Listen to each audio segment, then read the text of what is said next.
Fala galera, vamos falar um pouquinho de Galo, vamos falar um pouquinho do Atlético que recusou o possível investidor há uns anos atrás e a gente vai contar um pouquinho dessa história, desmembrar essa história porque para mim ela tem algumas camadas e não adianta só achar e apontar dedo para vilão, porque também não é bem assim que acontece, né? Mas antes, cara, se inscreve no canal, deixa o like rumo a 20 mil inscritos. Eu conto muito com o apoio de vocês. É muito importante se vocês conseguirem deixar o like, se inscrever, hypar esse vídeo. E claro, se vocês puderem também me seguir nas outras redes sociais, todas estão aqui na descrição do vídeo. O Tanaka deu ontem que o Atlético... Eu vou ler pra vocês e aí depois eu olho aqui. O Tanaka, que é um setorista do Atlético, ele deu a seguinte parada. Atenção, Galo teria ignorado possível investidor. Saiba qual empresa, valores e moldes da proposta. E aí, eu fui atrás das informações que saíram e nada melhor que eu vi quem era esse investidor. E ele falou numa thread no Twitter quem era ele e o que aconteceu. E eu vou ler pra vocês e a gente vai falar sobre isso, tá? Márcio Kadar é o nome dele. Pessoal, tá dando muito o que falar essa história da proposta de aporte na SAF. E agora, eu vou explicar direitinho o que aconteceu. Em 2023, eu estava envolvido num projeto que brilhava meus olhos de verdade. Queríamos unir esporte, entretenimento e negócios com impacto. Na época, eu era sócio da REAG Investimentos, RIG Investimentos. Um dos nossos braços cuidava da gestão de arenas e estádios. Numa reunião eu disse, se a gente sondasse a SAF do Galo, parecia ousado.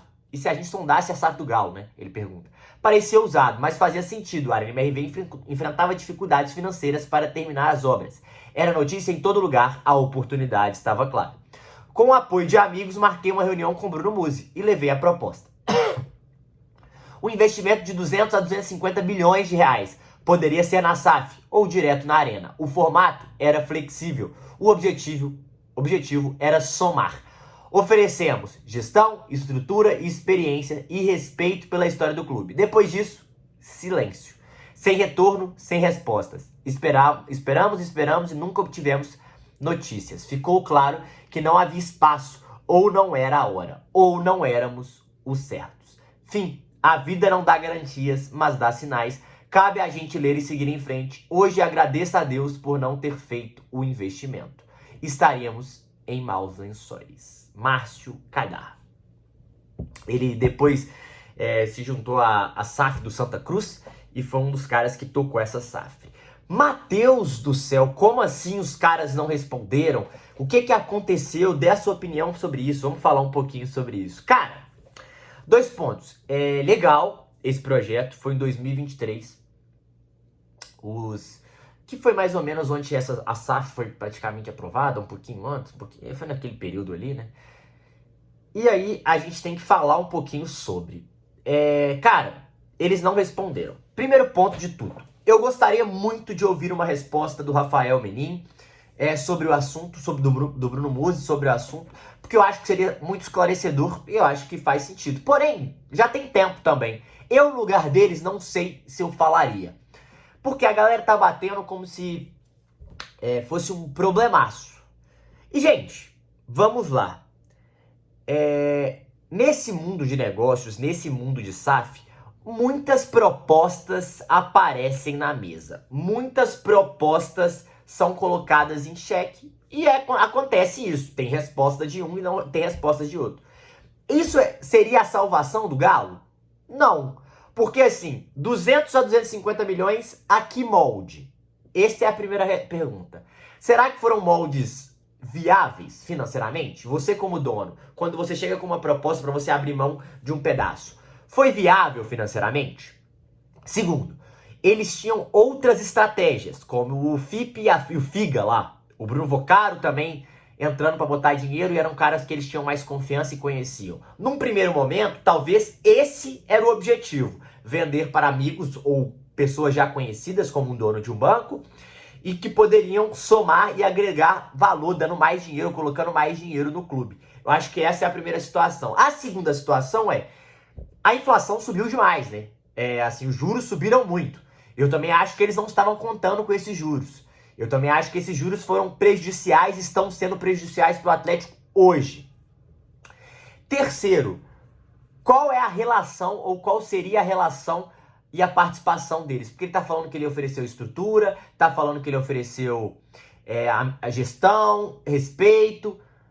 Mas, lembrando, quem tem a parte majoritária, que são os menins, não necessariamente eles querem outros para ajudar a gerir. É um direito deles. Ao meu ver, é um direito deles. Você tá falando que está do lado deles, Matheus? Não, eu tô tentando elucidar para vocês, mostrar para vocês como funciona o negócio.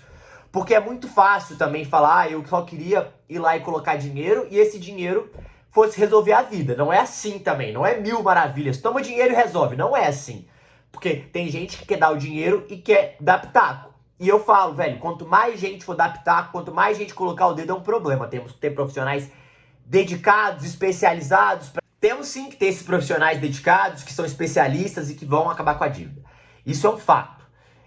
Mas eu não acho que só apareceu um investidor e a gente está tratando investidor como salvador da pátria. Nem todos são salvadores da pátria, né? Eu não estou duvidando que o Kadar seja um cara respeitado, um cara respeitado, um cara que tenha negócios, que sabe do mundo do esporte. Eu não estou falando isso.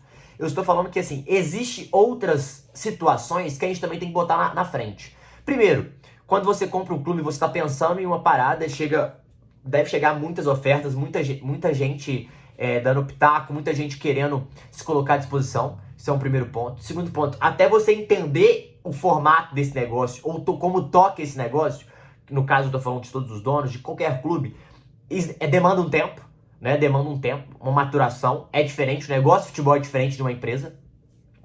Terceiro, você mexe com paixão, você tem muita pressão. Então, se vocês não forem todo mundo muito bem alinhado entre os donos, cara, vai ter racha em algum momento, vai ter alguém dando farpas em algum momento, isso é totalmente prejudicial. Então, quando você tem um negócio, você vai ter sócios, cara, você tem que conhecer e ter muita confiança nesses sócios. Acho um desrespeito não responder? Não acho. Mas acho que seria mais, não é respeitoso, mas seria mais educado responder. Galera, não temos interesse agora, quem sabe mais pra frente. Não acho que é desleal isso. Eu acho que é só uma forma de se trabalhar que existe, mas não quer dizer que é a melhor, né? Não responder não é a melhor situação. É óbvio que seria importante os donos responderem, mas não necessariamente é necessário nesse caso. Senão a gente também tem que prestar conta para tudo. Nesse caso, eu não sei se a gente precisa ser prestado conta. Eu acho que se fosse uma situação que tinha algo ilegal, algo imoral, acho que sim, mas nesse caso não é. É uma parada que alguém fez uma proposta e não aceitou, e isso acontece. Acho que é uma coisa normal do futebol. Eu acho também que a gente está tentando escandalizar, aumentar isso, e também não é bem assim que funciona as situações. Eu realmente acho que eles tinham uma ideia para a SAF de pagar a dívida e estavam montando um plano e estavam seguindo aquele plano. E o aporte é sempre mais fácil, é sempre mais necessário, mas você quer abrir mão de quanto é uma outra situação. Falava-se que o Atlético ia ter mais aportes de outros antes, eles acharam que esse dinheiro ia aparecer mais rápido, eu acho que não apareceu. Como esse cara fez a proposta lá atrás, eles não aceitaram, mas eles podem ter achado que o mercado e mais gente ia querer estar junto, e talvez não teve, ou talvez teve também, a gente não sabe. Mas eu acho que a gente seria muito engenheiro de obra pronta quando só levantar a mãozinha agora e falar, ah lá, era isso a salvação. Não acho que era isso a salvação. Acho que isso poderia ajudar um pouco mais, mas a situação ainda continuaria problemática. Eu acho que a gente tem que entender isso, e eu acho que a gente tem que ter pé no chão. Não quer dizer que eles são os melhores donos, os que agora na SAF, ou fazem o melhor trabalho, mas eles são atleticanos, eles também sofrem com isso, e eles estão sendo cobrados e criticados por isso, como é o nosso dever. Mas eu não acho que qualquer outro que apareça como salvador da pátria, e agora eles são culpados por não aceitarem isso. Não acredito nisso. Acho que é bem fácil a gente acreditar no mundo hipotético, porque no momento não está aquilo que nos agrada. Essa é uma realidade. Acho que tem uma situação que eles vão enfrentar mais pra frente, que é essa dificuldade com a dívida. Eles vão precisar fazer um aporte, ou entrar dinheiro, ou eles colocarem dinheiro. Isso é um fato. Isso é uma questão de respiro do clube. Isso é uma questão de para ser autossustentável. E vamos ver. Eu acho que mais pra frente seria importante um plano. Mostrar um plano pro torcedor, mostrar qual que é a ideia pro torcedor, pra não ficar só jogado, né? Assim. Enfim, mas eu não, nesse caso aí eu não vejo ou não vi uma polêmica muito grande. Acho que foi criado um alvoroço que não necessariamente era necessário. Acho que é muito fácil a gente só apontar como aquilo era a salvação e o que tá acontecendo não é. Então, eu não acho que também era a salvação. Então, eu acho que tem todas essas questões e essas perguntas.